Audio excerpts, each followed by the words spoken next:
The first signs came quietly at first, whispers in the dark corners of the universe, an unspoken warning. Carried on the winds of space, the Galactic Overlords had set their sights on Earth, but humanity was unaware of the fate that loomed just beyond the stars. The Overlords were a force unlike any other. They had conquered countless worlds with their might, leaving nothing but ruin in their wake. Their fleets, filled with ships of unimaginable power, their soldiers masters of every known weapon, their technology advanced beyond comprehension, their thirst for control unquenchable. They had watched Earth from afar, dismissing the planet and its inhabitants as nothing more than primitive and insignificant species, far too weak to ever pose a threat to the galactic order. Their systems saw Earth as little more than a curiosity, one of many in the endless expanse of space. But even as they laughed at humanity's supposed fragility, the first steps of invasion had already begun.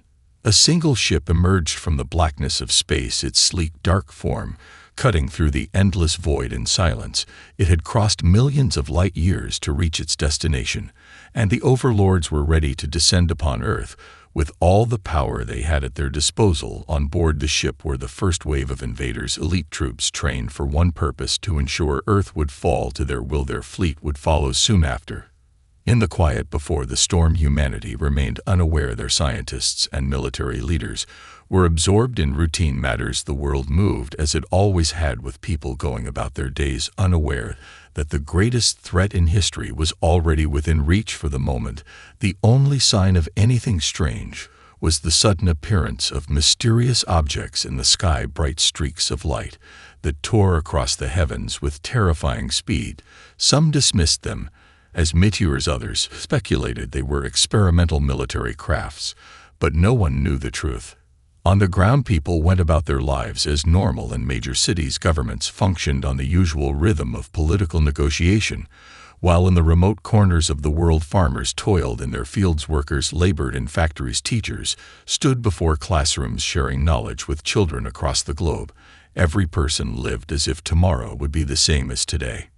It was during this time that the first official encounter took place. A peaceful diplomatic message was sent to Earth, a signal that appeared out of nowhere, cutting through Earth's communications like a sword through silk. The Overlords demanded humanity's surrender. No explanation, just the cold certainty of their power. The message was clear: the invaders would not waste time with negotiations. They had come to claim Earth as their own. The voice of the Overlords spoke without emotion, a demand to yield or face destruction.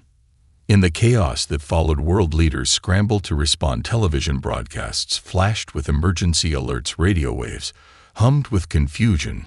Some nations had never seen anything like this before. Their leaders were paralyzed by the sheer weight of the threat. The global military command was caught off guard by the suddenness of the invasion. Their satellites had been unable to detect the arrival of the Overlords' fleet in time to prepare defenses. The world held its breath, waiting for humanity's response. But beneath the surface, something stirred. A quiet rebellion began to form in the shadows. While governments floundered, whispers spread among those who had long suspected Earth was not alone in the universe. Long before the arrival of the Overlords, there had been secret meetings in dark rooms, hidden away from prying eyes. Men and women who had prepared for a day like this. They had watched the skies for years, had been waiting for the invaders to come. They had studied every scrap of alien technology, every intercepted signal, waiting for this moment when Earth's fate would hang in the balance. The Galactic Overlords thought humans were weak, but they were wrong, and soon they would learn just how wrong they truly were. The first wave of Overlord soldiers descended upon Earth with terrifying precision. Their ships landed in major cities without warning, towering metal monoliths that blotted out the sky, as if to remind the world just how small it was in comparison to the power of the invaders. The Overlords did not negotiate, they simply took control. Their advanced weapons left no room for resistance. They enforced their demands with brutal force, while the terrified population watched helplessly.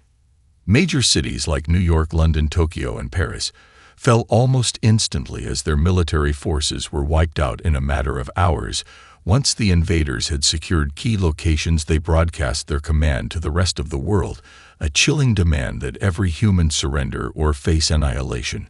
The invaders believed that no human could stand against their might. Their weapons could melt through steel walls, their soldiers were unstoppable, and their ships could obliterate entire fleets with a single blast. But in the midst of all this chaos, there was something the overlords had not counted on, something they had not expected to find on a planet they considered weak and primitive. Humans had a remarkable capacity for survival, a strength that ran deeper than the invaders had ever imagined. The first sign of resistance came not from the world leaders who were too afraid to act, but from a small group of soldiers and civilians in the shadows, unnoticed by the overlords. They had prepared for this moment for years in secret bunkers hidden deep underground. They had trained in guerrilla tactics. They had learned how to fight in ways that defied the invaders' expectations, and they were ready to take a stand. A small unit of soldiers made the first move. They launched a daring attack on an overlord patrol stationed near a power grid. The humans used outdated but effective tactics to disable the overlords' advanced weapons and cripple their communications. The overlords were shocked by the audacity of the attack, but even more shocked by the humans' ability to adapt to the situation so quickly. The battle was brief, but fierce. The human soldiers fought with a desperation that the overlords had not anticipated. Each blow was calculated, each movement strategic, as they used the environment to their advantage. And when the fight was over, the overlord patrol had been decimated, and their ship left in flames. It was a victory that no one expected, and it sent a powerful message to both sides. Humanity would not be so easily conquered. The overlords thought they could sweep through Earth like they had done with other worlds, but here they faced something different, an enemy that would not break no matter the odds. As the news of this victory spread through Earth's underground, resistance cells began to stir into action from every corner of the globe. Citizens who had been living in fear suddenly found courage. The human spirit ignited, and resistance movements began to form across nations. Former enemies now stood side by side, determined to protect their world. The overlords were not impressed by this first victory. They dismissed it as an anomaly, a mere fluke, a small group of desperate humans fighting against impossible odds. But as the days passed and more attacks followed, the overlords started to feel a growing unease. The humans' tactics were unpredictable, and they had a stubborn will to survive that could not be easily crushed. The overlords called for reinforcements from their fleet and began deploying more forces to Earth. Believing that the initial skirmishes were just the beginning of a long, drawn-out conflict, they underestimated the humans again. But what the overlords didn't realize was that humanity's greatest strength wasn't in their technology or their weapons. It was in their unity, their ability to fight for each other, to adapt to any situation, and to never give up no matter how hopeless it seemed. The invasion had only just begun, but the overlords were already beginning to understand the truth. They had thought humans were weak, but they were wrong. The overlords were relentless in their pursuit of total control over Earth, but despite their overwhelming power, they began to encounter something they hadn't anticipated. Humanity's ingenuity and resilience were proving to be a problem. The more they tried to crush resistance, the more resourceful the humans became. The initial victory by the small group of soldiers had sparked something greater. It was not just the military that began to fight back now, it was everyone. Resistance groups of all kinds formed in the shadows, using whatever they could find to fight back against the overlords. Some used weapons stolen from alien patrols, others relied on old-world technology, repurposed for modern warfare. But what made these humans truly dangerous wasn't the weapons they wielded, it was their unyielding will and the unexpected ways they could turn the tables on the invaders. Samira was one of those humans, a young engineer working in a civilian lab. When the invasion began, at first she had felt small and powerless in the face of the alien onslaught. But when she saw the destruction the overlords had wrought upon her city, something inside her changed. She could no longer sit idly by while her world was torn apart. Her mind worked quickly, turning over ideas for a way to fight back. With her knowledge of Earth's technology and a deep understanding of the invaders' systems, Samira saw a way to exploit the weakness in their energy shields, something no one else had noticed before. It was a tiny flaw, but in the right hands it could be the key to turning the tide of the war. Samira reached out to a few trusted colleagues in the scientific community who had also been studying the Overlord technology. They knew that if they were going to defeat the invaders, they would have to be clever. They couldn't match them in brute force, but they could find ways to outsmart them. And that was exactly what Samira and her team did. Working in secret, they developed a device capable of disabling the Overlord's energy shields for a short time. And when that shield was down, the alien vessels were vulnerable. Samira's heart raced as she and her team tested their creation with limited success. But they knew that if they could just deliver this technology to the right hands, it could shift the balance of power. Meanwhile, across Earth's underground resistance networks, word spread of this breakthrough, and the world's disparate forces began to unite for a single purpose: to fight back against the invaders. With the knowledge Samira had unlocked, they devised a plan to take out one of the Overlord's smaller patrol ships as a test. The mission was perilous, and the odds of success were slim, but the humans didn't hesitate. They launched a daring assault on an Overlord ship stationed near a city in South America. Using the newly developed shield-disabling technology, they were able to take the ship off guard and disable its defenses for a brief moment. That was all they needed. In the chaos that followed, they were able to plant explosives on the vessel's core and destroy it in a spectacular explosion. When the news of this success reached the Overlord command, they were stunned. They had underestimated humanity again. Their advanced shields and weapons had been outwitted by a group of ordinary people armed with nothing but knowledge and the determination to protect their world.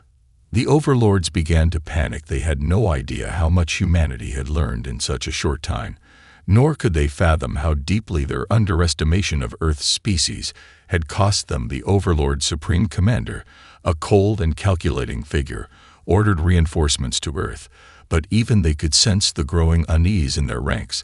They were no longer facing an easy conquest. They were facing an enemy that was learning and adapting at a pace they had not prepared for. Back on Earth, Samira and her team celebrated their success, but they knew it was only the beginning. The invaders were not going to give up easily, but humanity had shown they could win, and with each victory, the resistance grew stronger. They had only one thing on their side: that the Overlords had completely overlooked human tenacity. The battle for Earth had only just begun, but now the Overlords would learn that humanity was not so easily defeated. As the Overlords began to deploy reinforcements, and their forces tightened their grip on Earth, humanity's resistance began to shift from small, isolated skirmishes to something more organized and coordinated. The early victories had emboldened the fighters, and now Earth's underground network was bursting with activity. The Overlords had underestimated the resourcefulness of humanity, and it was becoming more evident with every passing day. In one particular city, a human engineer named Samira had been working in a lab when the invasion began. At first, like many others, she watched in shock as the world around her crumbled. But unlike the majority, she had an insatiable curiosity and a mind for problem-solving.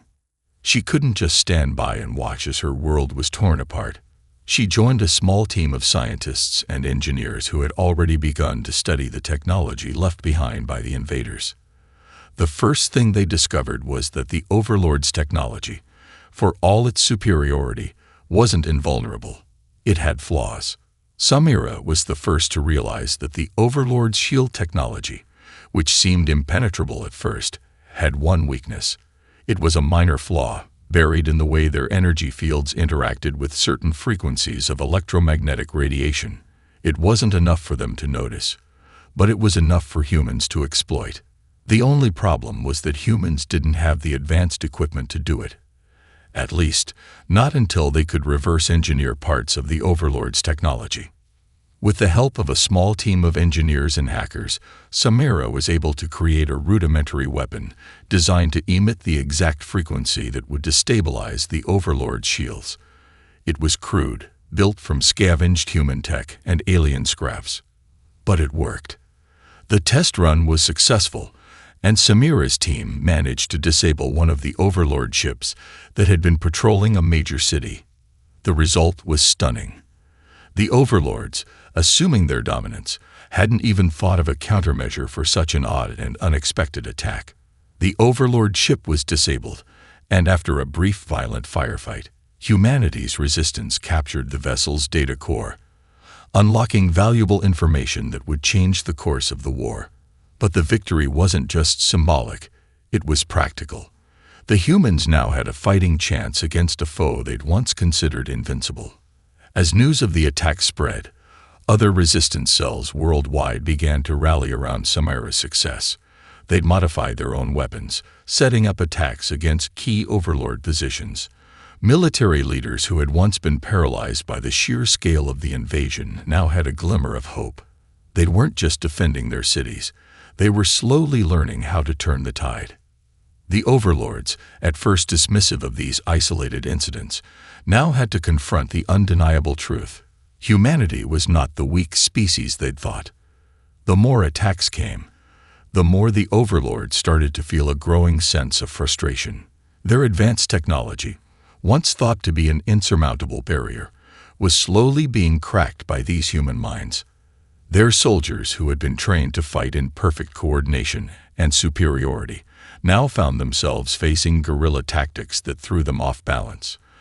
And the more humanity learned, the more they adapted to the overlord strategies.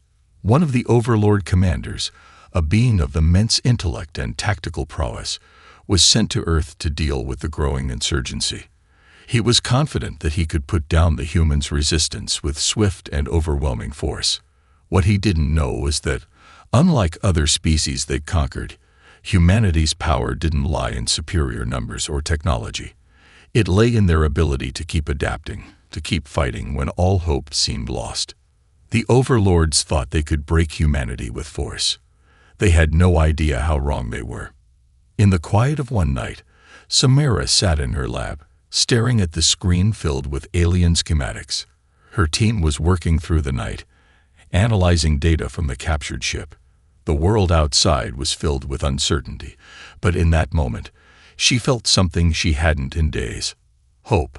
If humanity could adapt this quickly, if they could turn the tide with nothing but their ingenuity, maybe, just maybe, the overlords were right to be worried.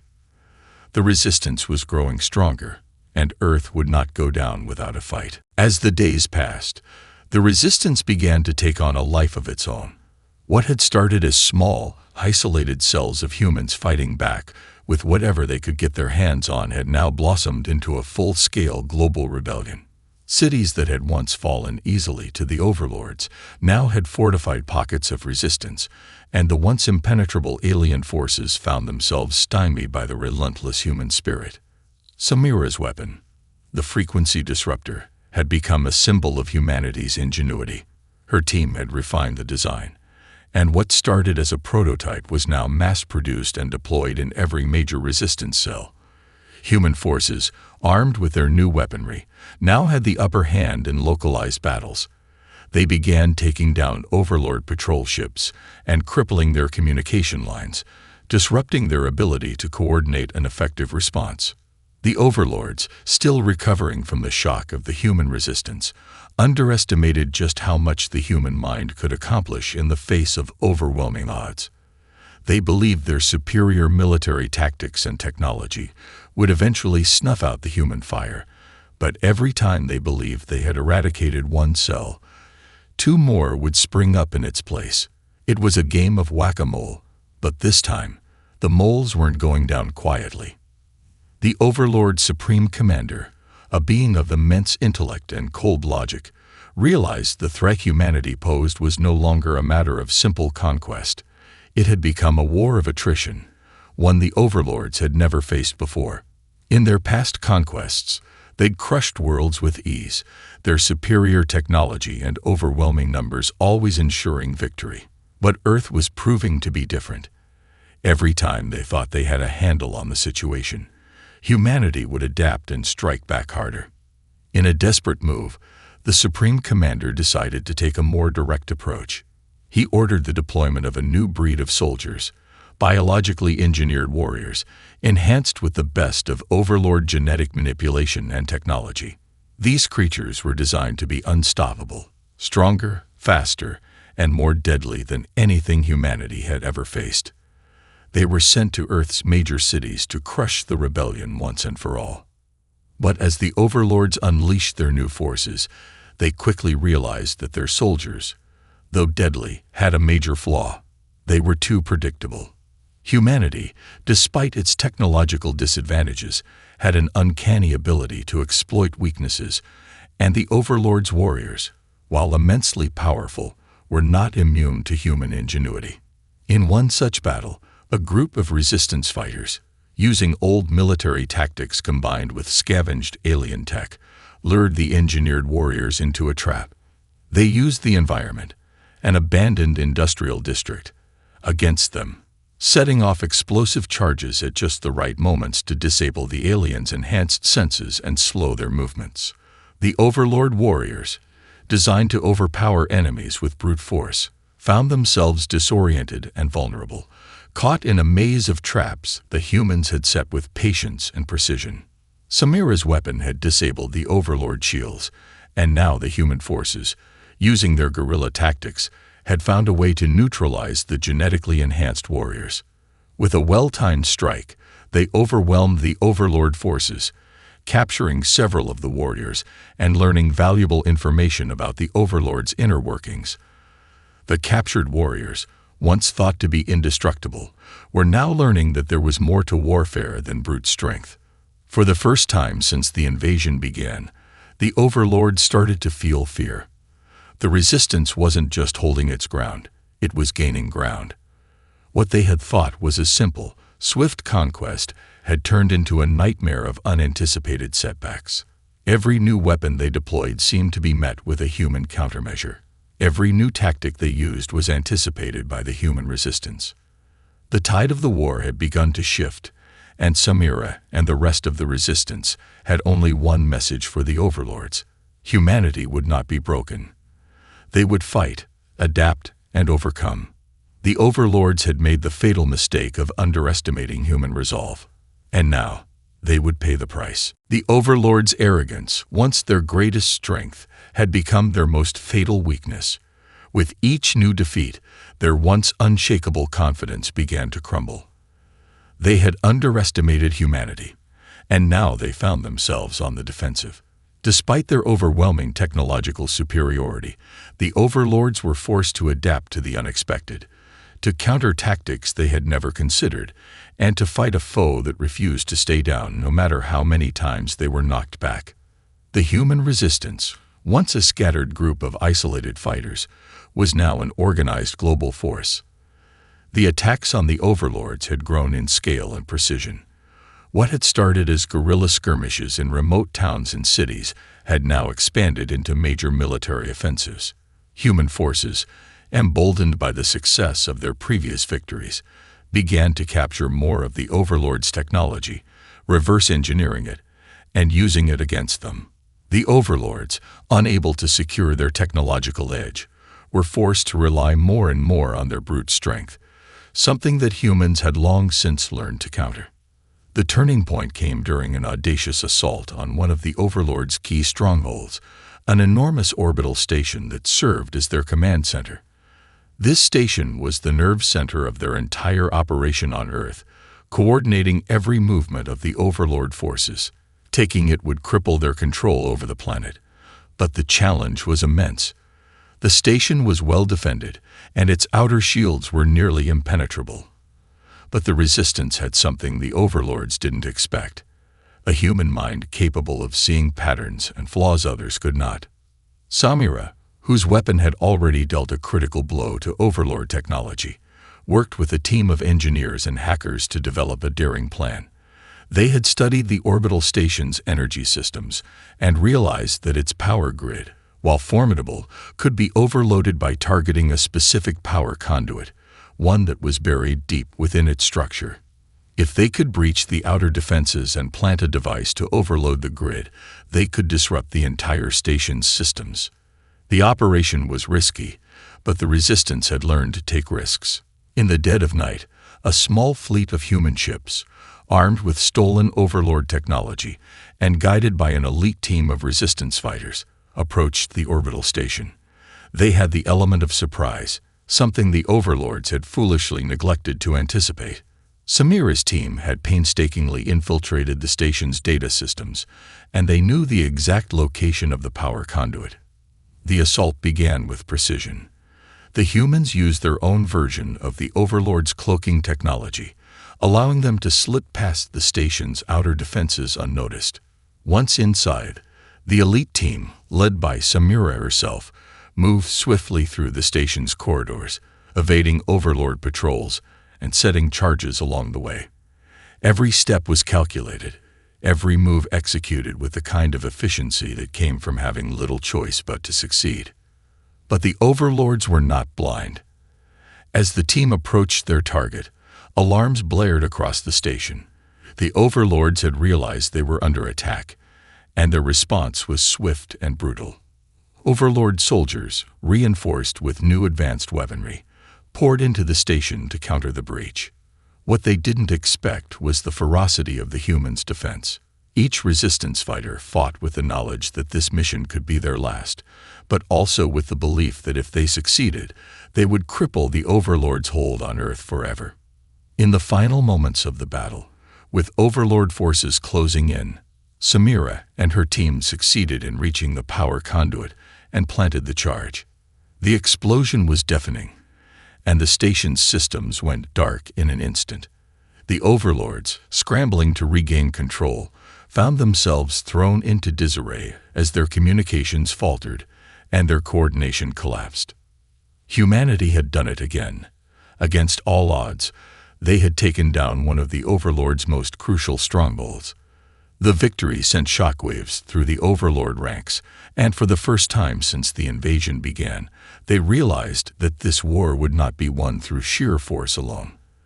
The humans were too cunning, too relentless, and too determined to simply fade away. The Overlords had come to Earth to conquer, but now they faced something they had never encountered before, a foe that could adapt, outthink, and outfight them at every turn. Samira stood in the ruins of the orbital station, looking out at the vastness of space. They weren't done yet, but the Overlords now knew what humanity was capable of, and the resistance was only getting stronger. The Overlords were reeling from the destruction of their orbital command station. For the first time, they found themselves at a crossroads. Their advanced technology had been crippled, their best soldiers were being outmaneuvered, and they were no longer able to rely on the swift, overwhelming power they had once taken for granted. Humanity had not only withstood the invasion, but had pushed them back, taking down critical assets one by one. The message was clear: Earth was not theirs for the taking. The Supreme Commander, a being of both brilliance and cold, ruthless logic, convened with his most trusted advisors. His once unwavering belief that humans were weak was now shattered. Their adaptability, resilience, and sheer will to survive had turned this conflict into a brutal and unexpected war of attrition. For the first time in centuries, the Overlords were not in control. But the Supreme Commander had one final option, a last-ditch effort to crush the rebellion and finish the conquest once and for all. He ordered the deployment of their ultimate weapon, the extermination fleet, a massive armada capable of wiping out entire continents with a single strike. It was a weapon they had been reluctant to use, fearing the toll it would take on their own forces, but now desperate times called for desperate measures. The extermination fleet would make an example of Earth, obliterating everything in their path and leaving no survivors. As the fleet assembled, Samira and her team knew the clock was ticking. They had taken down many of the Overlord's key assets, but they were not blind to the growing threat of the extermination fleet. If the fleet was allowed to launch, nothing could stop the Overlords from carrying out their final, genocidal strike. Earth's last hope rested on the Resistance being able to strike first, to disrupt the extermination fleet before it could be fully deployed. The Resistance knew the stakes. Their victory had been hard-won, but it meant nothing if they could not stop the incoming armada. The Overlords, realizing the growing power of the human rebellion, had sent their fleet to the outskirts of the solar system, preparing for a full-scale bombardment of Earth. It was a race against time, and this time, humanity would have to fight on a galactic scale. Samira, now a leader of Earth's United Resistance Forces, was at the forefront of the operation. She had helped develop the frequency disruptors. But this battle would require more than just ingenuity. It would require a perfect plan, flawless execution, and a willingness to sacrifice everything for the future of their world. The extermination fleet's primary weakness was the command ship, a massive warship at the center of the armada that coordinated the destruction of any targets. If they could take down the command ship, the rest of the fleet would be thrown into chaos, unable to operate at full capacity.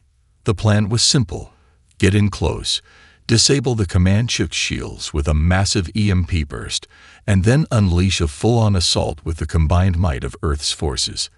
It was a daring move, and it would require coordination from every corner of the globe. Each member of the resistance, from the smallest fighter cells to the largest military units, would need to coordinate perfectly to take down the heart of the extermination fleet. Samira and her team led the charge, launching a fleet of human ships toward the advancing armada. As they closed in on the extermination fleet, humanity's resistance forces unleashed a series of distractions: decoy ships, subspace jamming, and precision strikes to keep the Overlord forces occupied. The EMP burst was deployed, temporarily disabling the shields of the command ship. In that critical moment, Samira and the elite strike team boarded the ship, cutting through its defenses with ruthless efficiency. The Overlords were caught off guard. Their once flawless defenses were now under siege by the humans who had learned their weaknesses. The battle aboard the command ship was fierce, but Samira's team was relentless.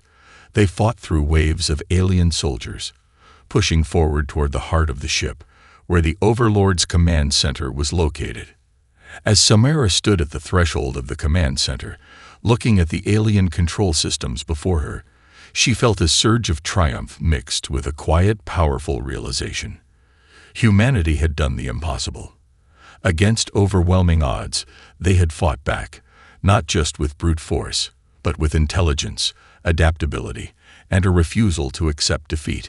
She pressed the final button that would disable the Overlord command center, sending the entire fleet into disarray. The extermination fleet, now crippled and leaderless, began to fall apart. The Overlord's forces were thrown into chaos, their ships unable to communicate or coordinate. The Resistance, with their newfound momentum, struck with everything they had left. The tide of the war had turned decisively in favor of humanity. Samira looked out into the vast expanse of space, knowing that while this battle was won, the war was not over. But Earth had proven its resilience, its refusal to yield.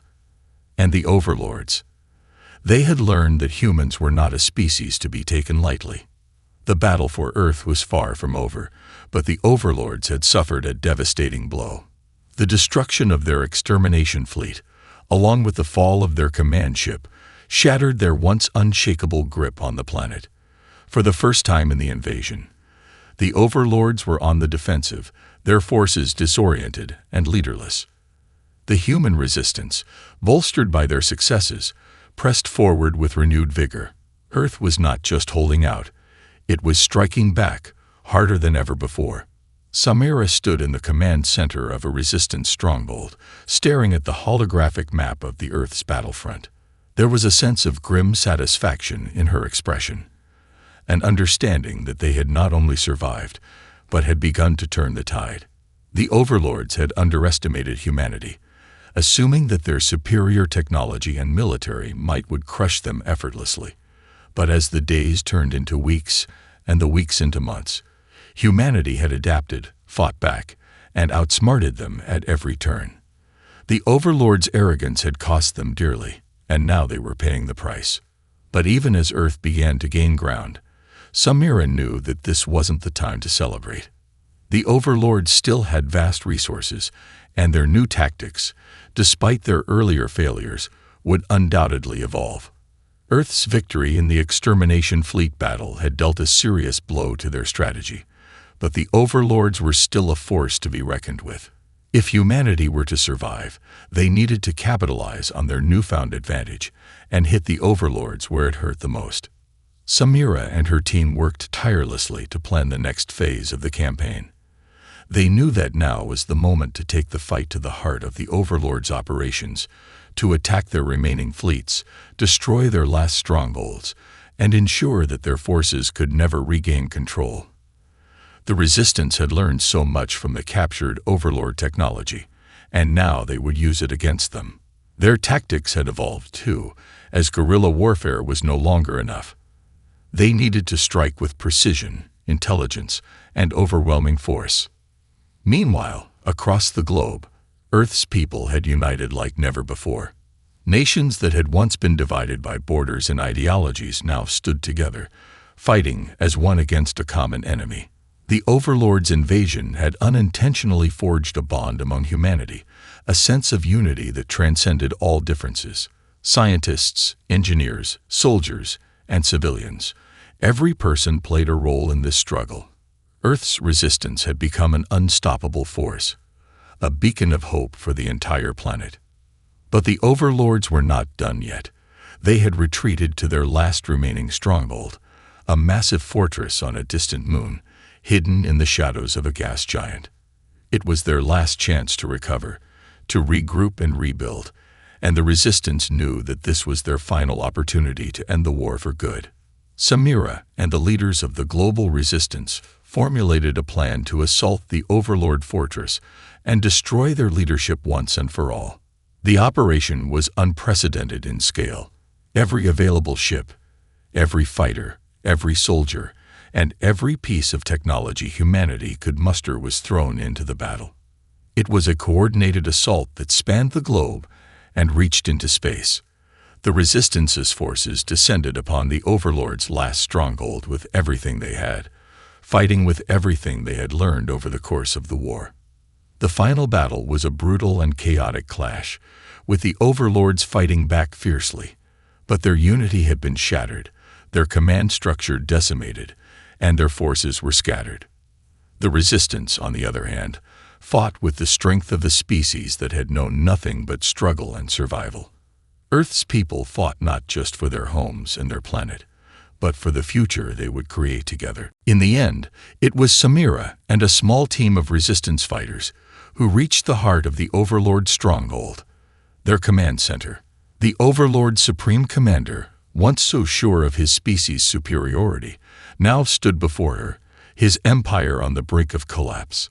He had underestimated humanity at every turn, and now, as he faced certain defeat, he finally understood the truth.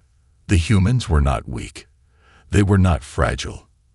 They were fierce, adaptable, and unyielding, and they would never be conquered. Samira, with a sense of finality, pressed the button that detonated the core of the Overlord fortress, sending a shockwave that rippled through the entire system. The Overlord's reign of terror had come to an end. As the Resistance fighters watched the fortress crumble into nothingness, they knew the victory was not just a triumph over their invaders. It was a triumph of the human spirit. Earth had been tested, but in the end, it had stood tall. The Galactic Overlords thought humans were weak, but they had been wrong. The Overlords had underestimated humanity, and now their empire was no more. Humanity had won.